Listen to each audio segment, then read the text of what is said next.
Yes, daily ये class होती है और मैं लेता हूँ इस क्लास को। मेरा नाम है शुभम अग्रवाल। चलिए अपनी क्लास को हम लोग शुरू करते हैं बेटा। क्लास 10th का मैथ्स पढ़ रहे हैं हम लोग, ठीक है। चैप्टर का नेम है समांतर श्रेणी, इंग्लिश में इसको बोलते हैं अरिथमेटिक प्रोग्रेशन। तो बच्चों, अगर लास्ट क्लास के बारे में बात करें तो हम लोगों ने किसी भी समांतर श्रेणी का जो अंतिम, ठीक है, अंतिम पद होता है यानी एल होता है, एल, उसको निकालना हम लोगों ने सीख लिया था। देखो एल निकलता कैसे है। तो किसी भी एपी का जो एल होता है वो आता है एल बराबर A plus n-1 into D से, ठीक है। क्योंकि जो एल होता है यानी अंतिम पद होता है वो इसी फार्मूले से निकाला जाता है। ए क्या है तो बेटा ए प्रथम पद है, एन क्या है पदों की संख्या है, डी क्या है तो सार्व अंतर है। आप कहोगे सर एग्जैक्टली एक और ही फार्मूला होता है ए एन का, तो ए एन बराबर होता है प्लस n-1 इंटू डी। बिल्कुल आप सही बोल रहे हो, ये फार्मूला होता है, लेकिन ये जो है ये nवां पद निकालने के लिए होता है। जैसे मान लो किसी ने कहा कि 15वां पद निकालो, तब जाके ये वाला फार्मूला काम आता है। लेकिन अगर किसी ने कहा कि एक एपी है जिसके प्रथम पद ये, डी इतना और एन इतना है, तो उसका अंतिम पद निकालो, तो फिर ये काम आएगा। एक एग्जांपल देख के लेते हैं, ज्यादा अच्छे ढंग से आप समझ पाओगे। जैसे मान लो मैंने बोला कि एक एपी है जिसका प्रथम पद ए का मान है 5, सार्वंतर डी का मान है 3 और पदों की संख्या है मान लो 16 है, ठीक है, 16। तो आपको बताना है इसका अंतिम पद कितना आएगा। तो L बराबर होता है a plus n-1 into D. a की वैल्यू है 5, n दे रखा है 16 और d 3 है। 5 प्लस 16 में से 1 जाता है यानी कि 15 आता है। 15 गुणे 3 करोगे तो 15 3 45, 45 में 5 जोड़ दोगे ना 50 आ जाएगा। तो इस वाले एपी का जो अंतिम पद यानी कि 16वां पद होगा वो 50 आएगा। बेटा समझ में आया कि नहीं आया ये बताओ।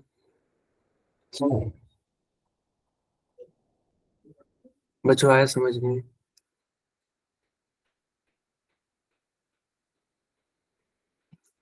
अगर हाँ तो वाई टाइप कर दो, नहीं आया तो कर दो, ठीक है। Okay okay. हाँ, एक और क्वेश्चन पूछा जाता है किस तरीके से, देखो क्वेश्चन कुछ इस तरीके से आता है कि लिखा हुआ है एक AP 4, 8, good evening sir. Good evening बेटा, 12 ऐसे लिखा हुआ है, ठीक है। पूछा जाता है कि पता करो कि क्या, ठीक है, पता करो कि क्या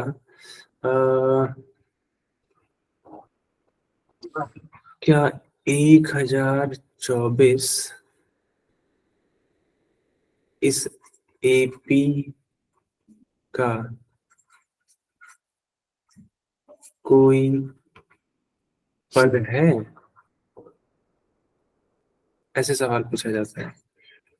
तो अब ये निकालना है आपको कि पता करना है, मतलब कि क्या 1024 इस वाले एपी का कोई पद है कि नहीं है। तो उसके लिए क्या करो तुम, ए का मान लिखो तो वो तो 4 आएगा, एन नहीं मालूम है, डी कितना है तो 8 में से 4 जाता है, 4 आता है, एल लास्ट टर्म कितना है 1024 है। आखिर ये सब लास्ट में दे रखा है ना, तो इसको एल मान लेंगे। अब एल बराबर होता है A plus n-1 into D. L की वैल्यू 1024, ए की value 4, n-1 into D, D की वैल्यू 4 रख दो, ठीक है। सर स्क्रीन नहीं दिख रही। क्या बाकी बच्चों को भी स्क्रीन दिख रही है? Yes sir. दिख रही है सर। दिख रही है।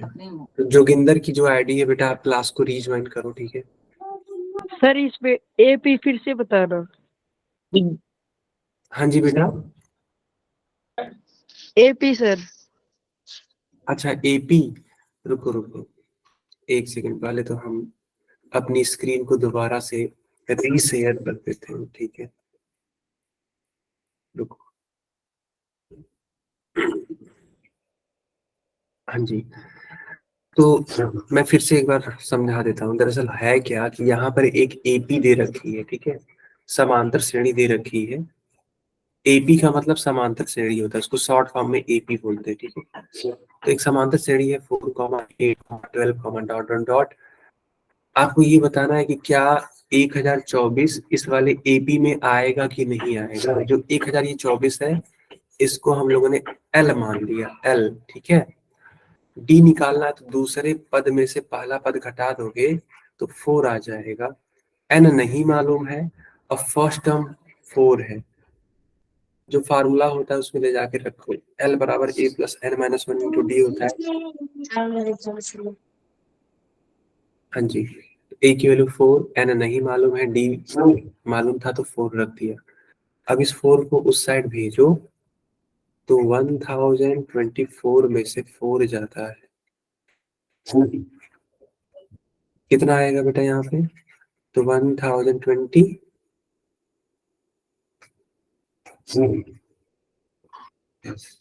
अब जब ये 1020 आया, इस वाले 4 से अब ये डिवाइड करना पड़ेगा 1020 को, तो 1020 divided by 4 is equals to n minus 1। Divide करो इसको, क्या ये कट जाएगा पूरी तरीके से, तो 4 दूनी 8 एंड 4 बचे 20, 4 बचे 20, जी हाँ पूरी तरीके से कट जाता है। 255 आ रहा है, तो n माइनस 1 की वैल्यू 255, इसका मतलब n की वैल्यू कितनी आएगी, 255 में 1 ऐड करके आएगा, और इसको ऐड करोगे तो कितना हो जाएगा, 256 आएगा सर। क्या बेटा, 256 आएगा सर। एकदम सही कहा आपने, 256 यानी कि 256 आएगा। तो एक बात बताओ, ये जो n आया यानी 256 आया, यह एक प्राकृतिक संख्या है कि नहीं है, बोलो जल्दी से।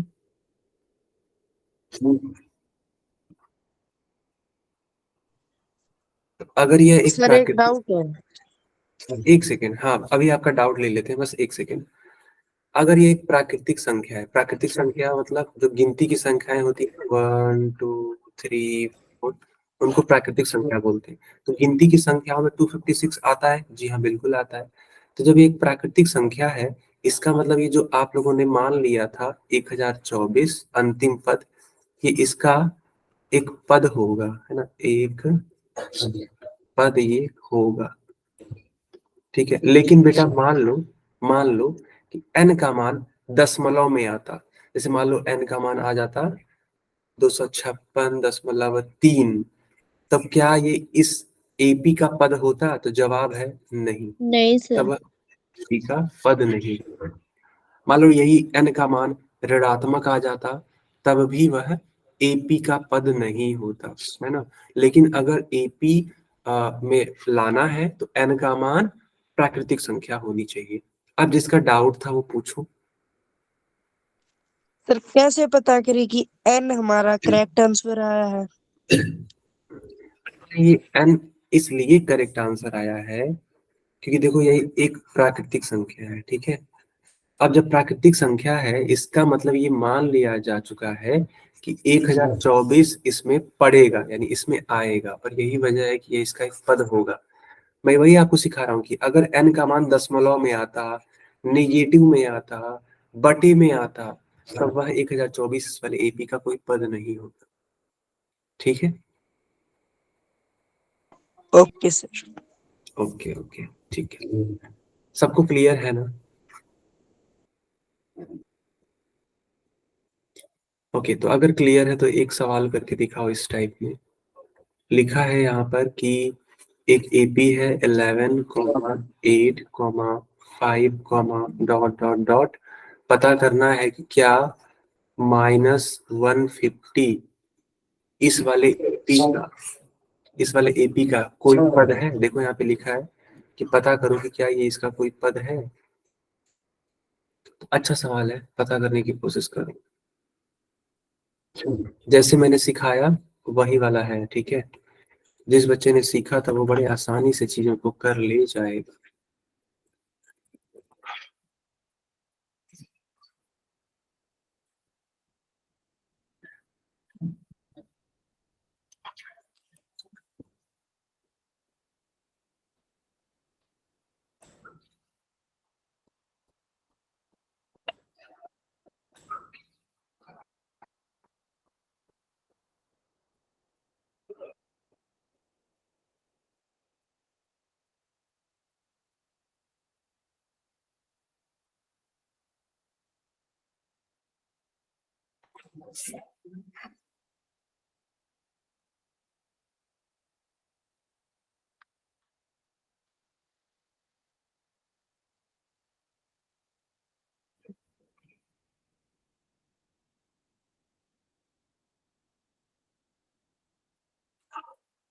पता करिए कि क्या -150 इस वाले एपी का कोई पद है। मैंने सब बच्चों के लिए पोल ऑन कर दिया, ठीक है। अब पता करो और आंसर बताओ बेटा।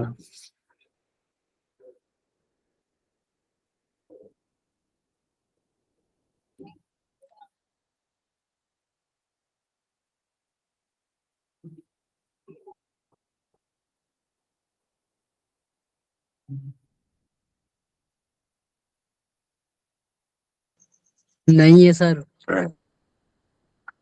अरे बेटा ऐसे नहीं, पोल में बताना है। पोल देखो ऑन भी है।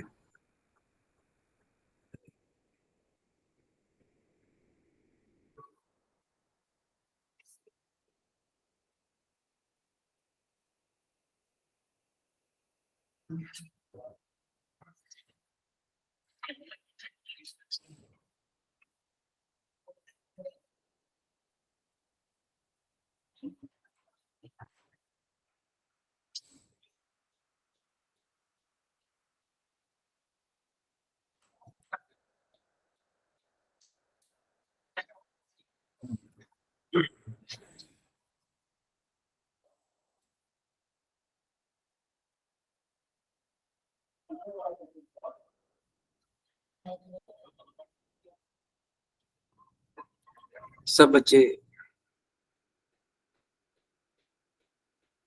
बच्चों मेरी आवाज आ रही है? बेटा मेरी आवाज आ रही है क्या? Yes sir. Yes sir. सब लोग आंसर करो, ठीक है।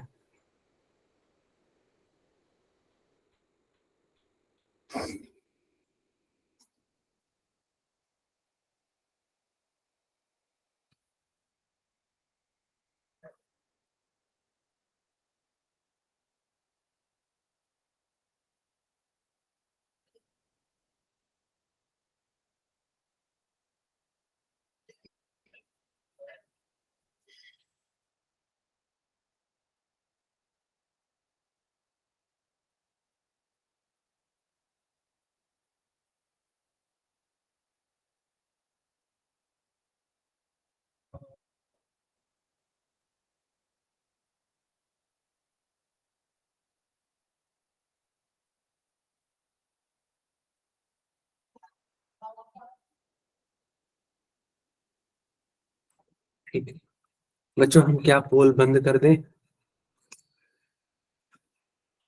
चलिए यस सब लोग, हाँ सब लोग अब चैट में आंसर कर सकते हैं, ठीक है। देखो यहाँ पर क्या है कि फर्स्ट टर्म 11 है, डी का मान हो जाएगा तुम्हारा 8 - 11 यानी कि -3। फिर पदों की संख्या हमें नहीं मालूम है यहाँ पर। एल का काम करेगा -150, ठीक है, ये एल का काम करेगा। तो एल बराबर होता ही है a + n-1 into D. L का मान -150 इज इक्वल्स टू ए का मान 11 + n-1 इंटू डी। डी की वैल्यू कितनी है, तो -3 है। 11 इस साइड जाएगा,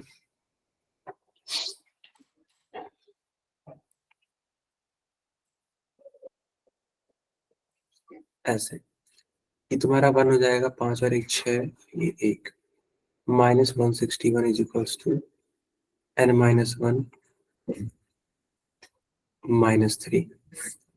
अब ये जो -3 है इसको डिवाइड करेगा, है कि नहीं, तो -161 divided by -3 is equals to n -1, minus से माइनस कैंसिल आउट, तो यानी कि 161 divided by 3 is equals to n -1। तो इस 161 को 3 से भाग दे के देख लो कितना आता है, 3 × 15, फिर 3 त्रिका 9, डेसिमल लगाओ, 0 बढ़ाओ, 3 छके 18, दशमलव लगा ही है, 0 बढ़ चुका है ऑटोमेटिक, 3 छके 18, यानी कुल मिला के सॉल्व करोगे तो 53.66 आ रहा है। ये -1 है, उस साइड भेज दो बेटा, तो 53.66 में +1 ऐड हो जाएगा, और जब तुम +1 करोगे तो ये हो जाएगा 54.66, ऐसे। अब तुम खुद सोचो, यहाँ पे n का मान डेसिमल में आ गया, तो जब डेसिमल में आ गया तो मैंने अभी बोला था कि जो n का मान है वो एक प्राकृतिक संख्या यानी गिनती की संख्या आनी चाहिए, जैसे 1 2 3 4 होता है। यहाँ डेसिमल में आ रहा है, तो क्या -150 इस वाले एपी का कोई पद होगा? नहीं सर। बहुत शानदार, तो यह है इस वाले एपी का पद नहीं होगा, और यही वजह है कि हमें बी वाले को टिक करना चाहिए था। क्लियर है? Yes sir. ओके, चलिए अब देखो यहाँ पर एक टाइप का क्वेश्चन आ चुका है आपकी स्क्रीन पे, ये बहुत ही प्यारा टाइप है, इसको बेटा सीखने की कोशिश करना, ठीक है। यहाँ पे देखो बोला क्या जा रहा है,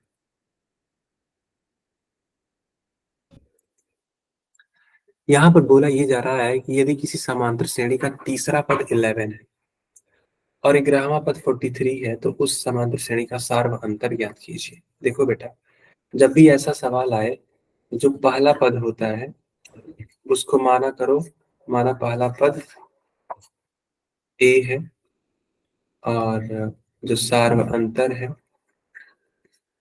वो क्या है, d है, क्योंकि ऐसे D। सवाल, हाँ ऐसे सवालों में a और d नहीं पता होता है, ठीक है। तो सबसे पहले हम लोग मानेंगे कि माना पहला पद a और सार्वंतर क्या है, d है। जब तुम ये मान लोगे, ठीक है, अच्छा एक चीज और, तुम्हें बस निकालना क्या है, देखो बेटा ध्यान से, तो तुमको बस सार्व अंतर यानी कि d का मान बस निकालना है, लेकिन बाय डिफॉल्ट a का भी मान आएगा। अभी तुम देखो, है ना, यहाँ पर अगर तुमसे बोला जाए तीसरा पद 11 है, यानी a3 का मान, a3 का मान 11 दे रखा है, और 11वां पद क्या है, 43 है, तो a3 इज इक्वल्स टू 11 है, a plus 3 - 1 into d is equals to 11 लिख सकते हैं। और जब इसको ऐसे लिखोगे तो a प्लस 3 में से 1 जाता है तो 2d इज इक्वल्स टू 11 होगा कि नहीं होगा, बताओ बेटा। ऑब्वियस सी बात है, होगा। इसी तरीके से यहाँ पे लिखा हुआ है 11वां पद, 11वां पद देखो 43 है, इसको लिखा जा सकता है a plus 11 - 1 d is equals to 43, तो a प्लस 11 में से 1 जाता है तो 10d इज इक्वल्स टू 43। ये तुम्हारा हो जाएगा इक्वेशन 2। अब इक्वेशन 1 और 2 को सॉल्व करना होता है। इक्वेशन 2 लिखा है a plus 10d is equals to 43। Equation 1 लिखा है a plus 2d is equals to 11। घटा दो इन दोनों को, यहाँ माइनस यहाँ माइनस, यहाँ भी माइनस, ए से ए कैंसिल, 10d में से 2d जाता है तो ऑब्वियस सी बात है 8d आ जाएगा। और बच्चों 43 में से 11 को घटाओगे तो क्या आएगा, 32 आ रहा है। ठीक है, 32 आ रहा है। अगर ऐसा है d का मान क्या हो जाएगा, तो d is equals to 32 by में 8, तो d इज इक्वल्स टू 832, यानी कि d का मान 4 आएगा। हम लोगों से सार्वंतर का मान पूछा हुआ था तो हम लोगों ने सार्वंतर का मान बता दिया। लेकिन जानते हो आप ए का मान अगर निकालना चाहो तो ए का मान भी निकाल सकते हैं, वो भी सिखा देते हैं कि निकालते कैसे हैं। पहले ये बताओ पूरा शुरू से लेकर के अंत तक समझ में आया? जिन बच्चों को समझ में आया अपना नाम लिखिएगा। जिन बच्चों को समझ में आया अपना नाम लिखिए।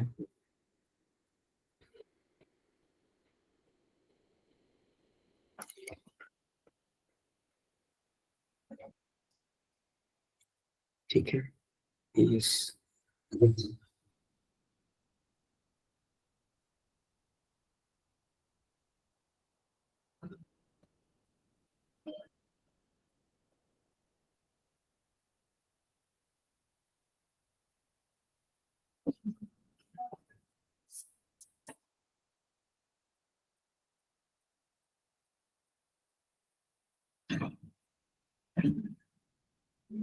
ओके,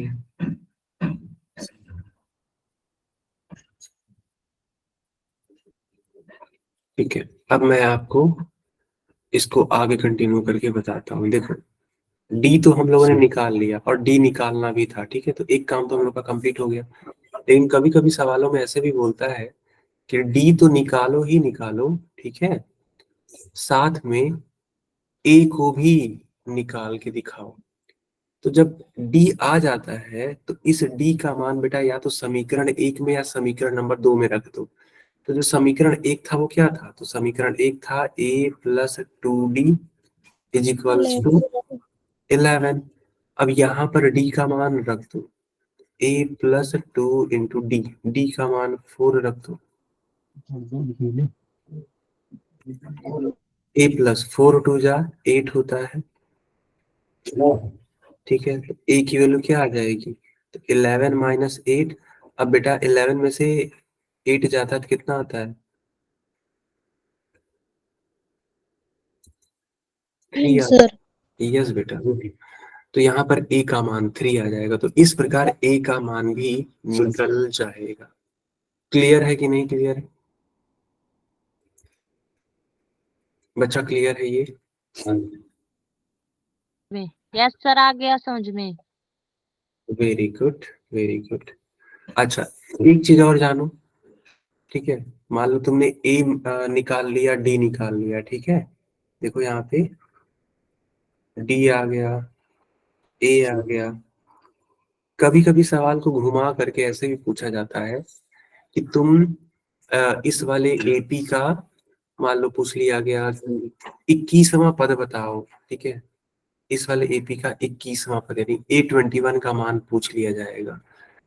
अगर A21 पूछ लिया जाए तो कैसे निकालेंगे, देखो A21 का मतलब क्या होता है, A plus 21 minus 1 into D, A की वैल्यू रख दो 3 प्लस 21 में से 1 जाता है तो 20, और ये रहा। अच्छा एक चीज और, डी का मान तो हम लोग को मालूम है ना, डी का मान कितना है, तो डी का मान 4 है। 20 इंटू 4 कितना होता है, 80 होता है।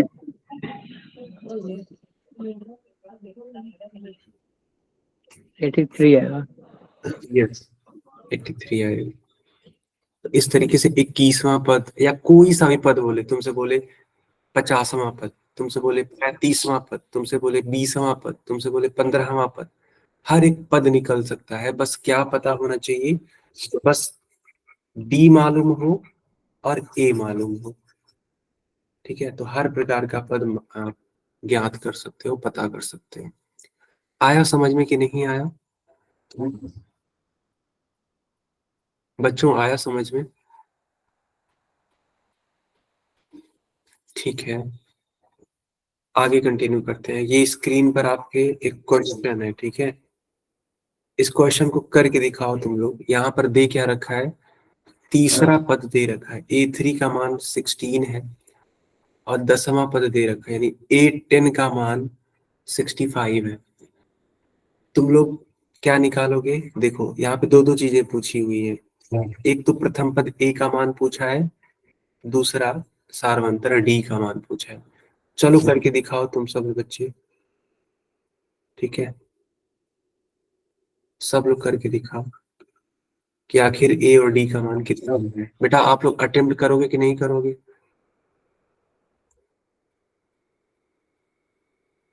बता दो। अटेम्प्ट कर रहे हो आप लोग?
बेटा किसी का आया आंसर?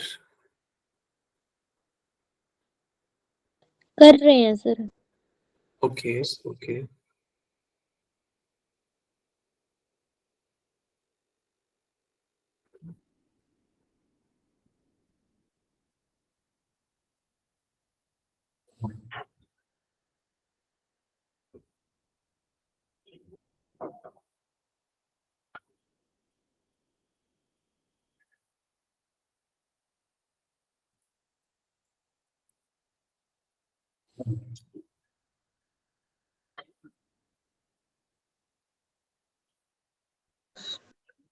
D7 A2।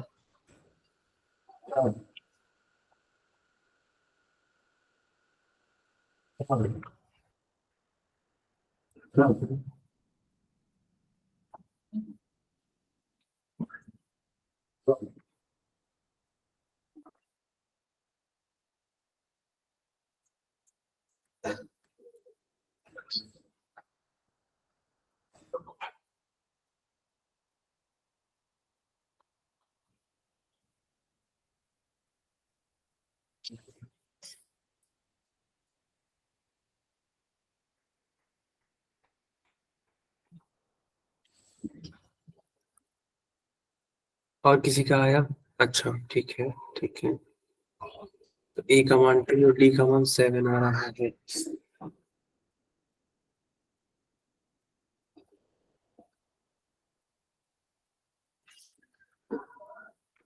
चलिए देख सकते हैं। देखो बेटा A3 बराबर 16 लिखा हुआ है, इसका मतलब A+3 - 1 तो D इज इक्वल टू 16 लिख सकते हैं। A+2D is equals to 16।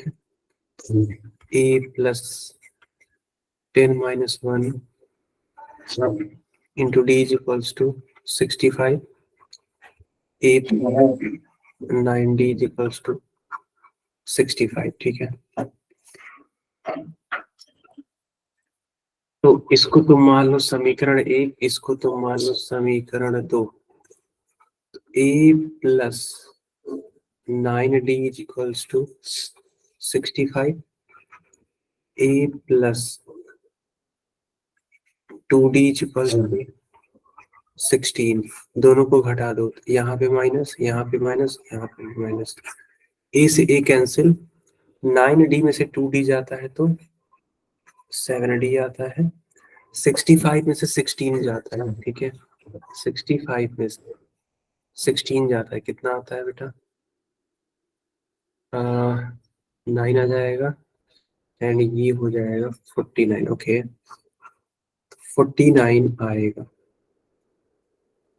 अब d की वैल्यू कितनी हो जाएगी फिर? तो 49 को डिवाइड कर दो 7 से, 7 7 जा 49, d की वैल्यू हो गई 7। देखो इस क्वेश्चन में ये दे रखा है ना कि तुम a भी निकालो, तो एक यहाँ पर समीकरण है a प्लस 2d बराबर 16, a प्लस 2 इंटू d का मान 7 है तो 7 रखो, a प्लस 7 दूनी 14।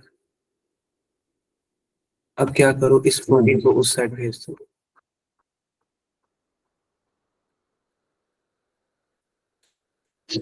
तो 16 में से 14 जाता है तो कितना आता है? 2 आता है। तो बच्चों यहाँ पे d की वैल्यू हो जाएगी 7 एंड a की वैल्यू हो जाएगी 2। आया समझ में कि नहीं आया? बेटा बता दो हमें, आया समझ में आप लोगों को? Yes yes sir. सर। बहुत बढ़िया, बहुत बढ़िया, ठीक।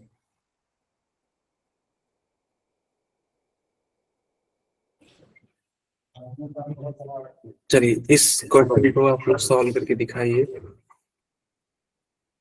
इस क्वेश्चन में क्या बोला जा रहा है, लिखा है कि वह समांतर श्रेणी ज्ञात कीजिए जिसका तीसरा पद यानी कि a3 का मान 5 है और जिसका सातवां पद यानी a7 का मान 9 है। तो आपको समांतर श्रेणी बनानी है इस बार, ठीक है? कोई दिक्कत नहीं है, ए और डी अगर तुमने निकाल लिया तो वह समांतर श्रेणी बन जाएगी। कोशिश करो सब लोग, चलो सब बच्चे कोशिश करिए।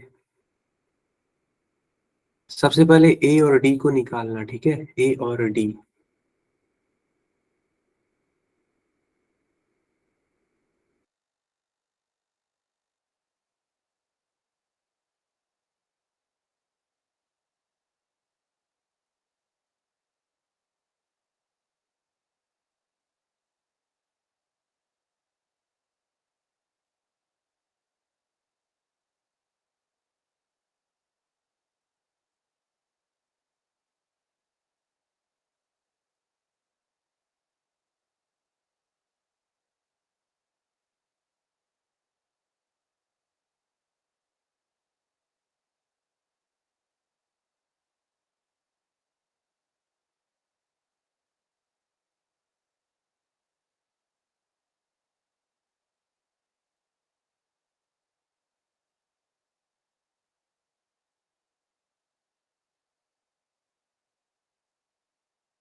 बेटा आया किसी का?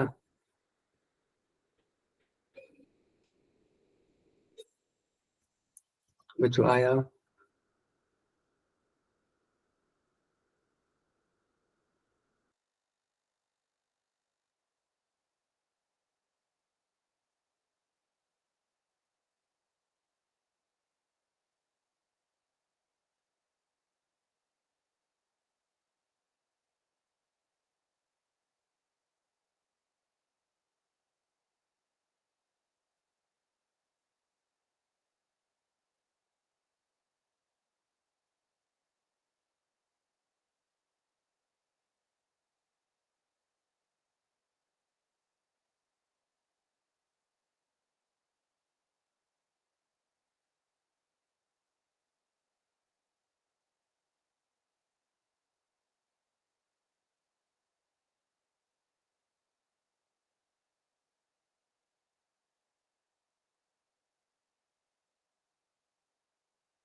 तो बच्चे बोल रहे हैं कि सर डी का मान 1 आएगा और ए का मान 3 आएगा। ओके, तो जो एपी बनेगी वो 3, 4, 5, 6। Wow, very good, very good बेटा। तो देखो इस वाले क्वेश्चन में तुमको प्रथम पद ए मानना चाहिए, सारवंतर डी मानना चाहिए। तो उस हिसाब से A3 को क्या लिखोगे?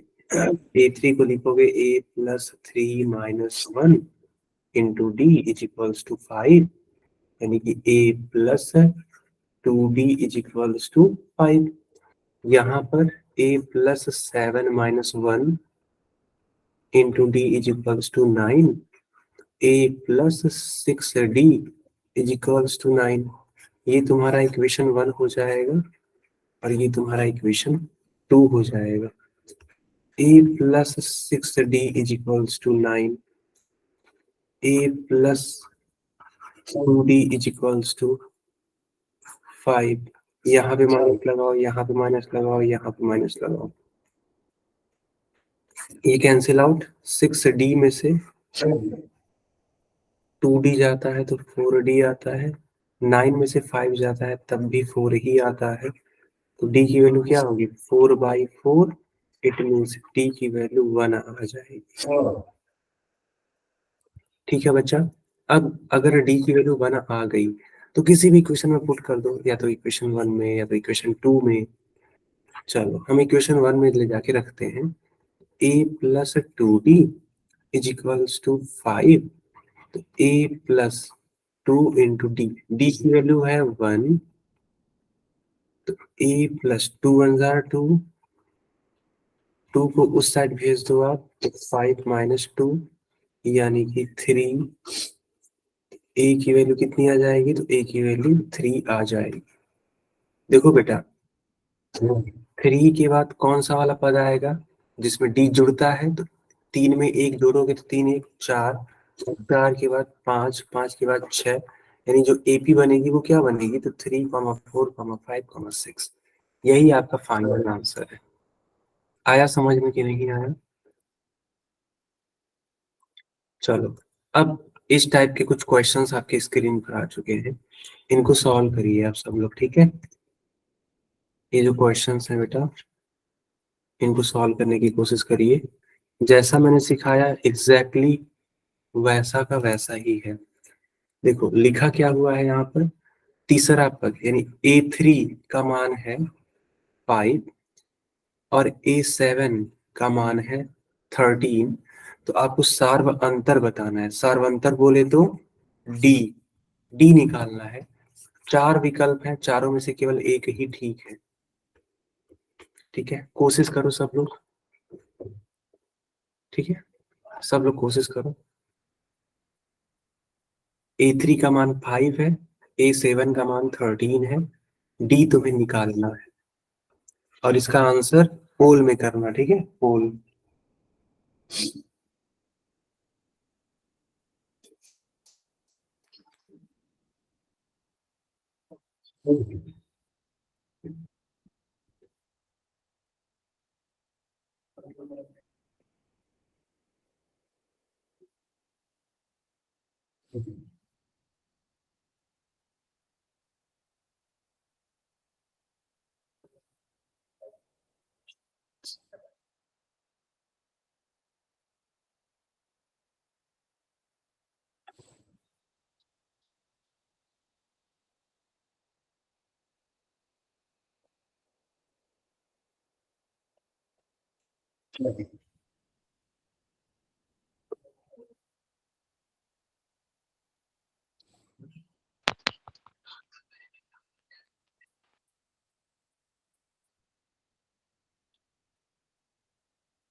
कर दिया सर। ओके,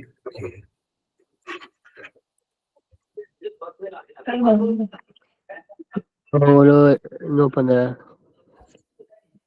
क्या हुआ?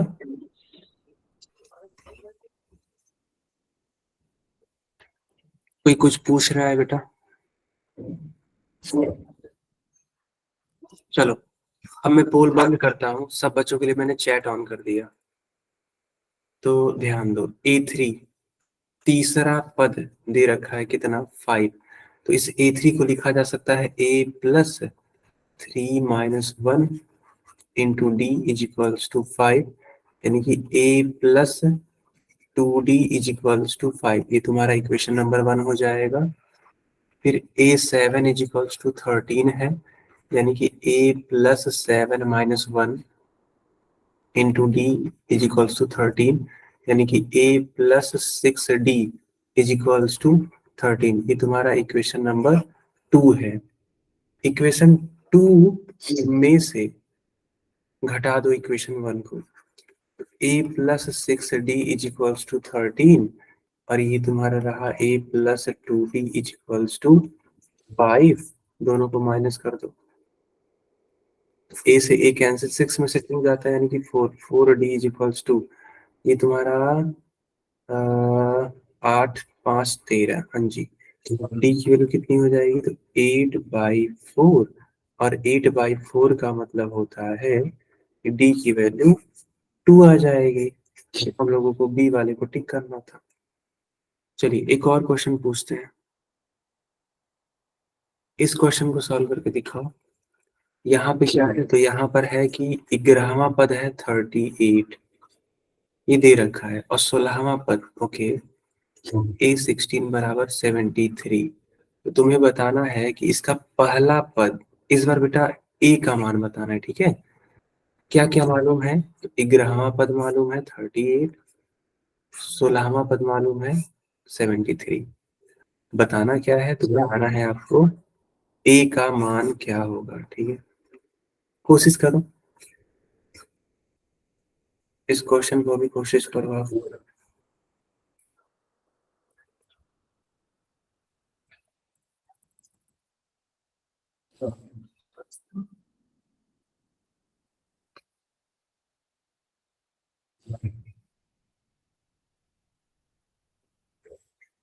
ठीक है, इस क्वेश्चन को कोशिश करो।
सब बच्चे आंसर करिए।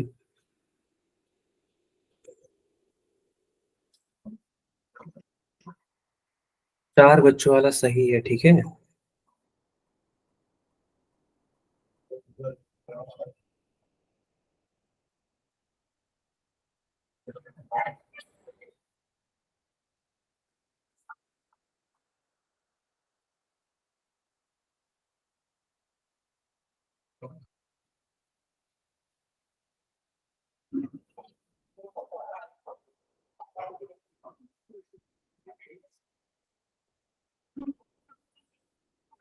5 बच्चों का सही है, बहुत बढ़िया। बाकी लोग ट्राई करिए।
ठीक है, अब मैं पोल बंद करता हूँ। ठीक है, सब बच्चों के लिए मैंने चैट ऑन कर दिया।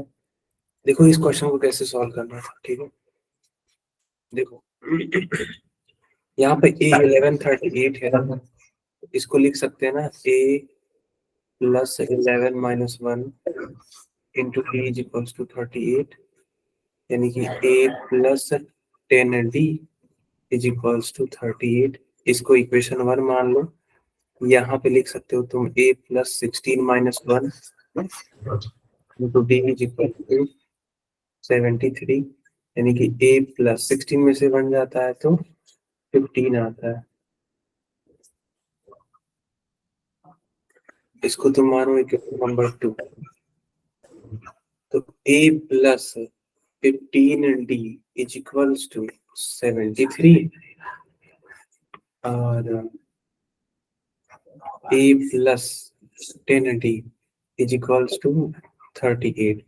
इन दोनों को घटा लो तो A से A कैंसिल, 15 में से 10 जाता है तो ऑब्वियस सी बात है 5D, फिर 30 में से 8 जाता है तो 5, 6 में से 3 जाता है तो 1। तो D की वैल्यू कितनी आ जाएगी? तो D की वैल्यू आ जाएगी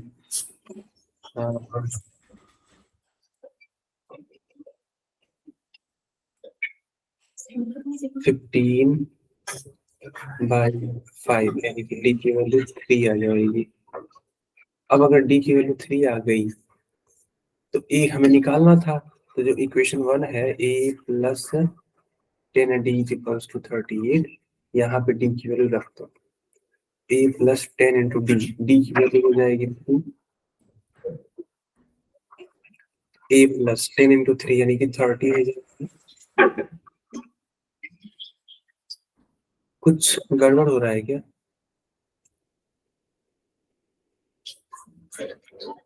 माइनस में सर।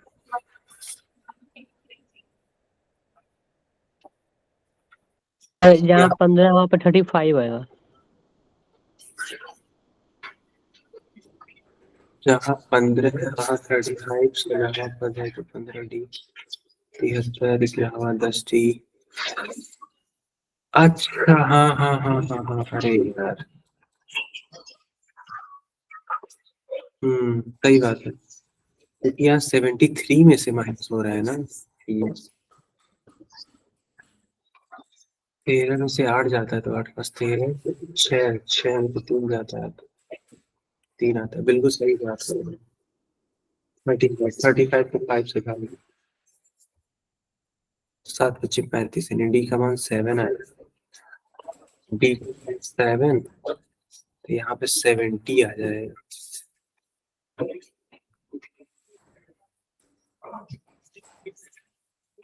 तो A की वैल्यू 38 - 70, 70 में से 38 को माइनस कर लो तो ये 2 हो जाएगा, 6 में से 3 जाता है 3, यानी माइनस का 32 आ जाएगा।